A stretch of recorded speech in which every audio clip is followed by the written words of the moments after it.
Sa oras ng uwi ang kaninang tanghali, ako'y kagad na napapadali. Minsan talaga ako'y magugulat na lang kapag nakarinig ng isang sigaw na di mabilang. Tulad na lang kanina habang naglalakad sa daan, kanyang sinisigawan ang kaklase niya na ng tuluyan. Ako naman ay parang sirang braga, sila'y aking inuunahan. Kahit hindi ko mapigilang maaliw, matatawa ka rin lang naman. Huwag mong sigawan ang iyong kaibigan, para kang nagagalit ng tuluyan sa ganyang kalagayan.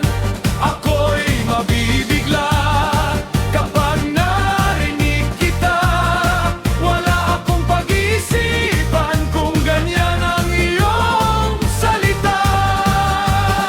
Maaaliw rin naman ako kapag narinig ko ulit ito, kapag siya'y ay sinigawan mo, mauna talaga ako.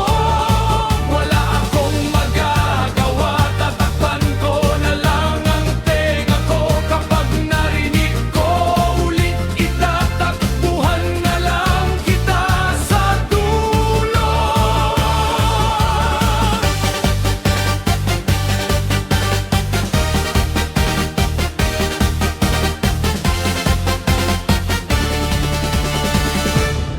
Nung pagdating sa gitna, agad akong nabigla kapag sinisigawan niya ang kaklase niya, sabayan ng pagtawa.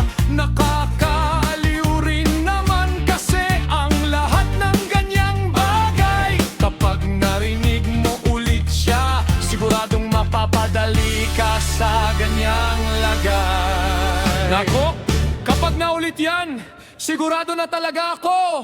Kapag narinig ko ito ulit, tatakbuhan ko na lang siya dito.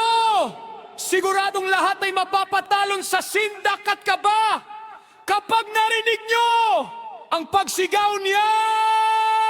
Huwag mong sigawan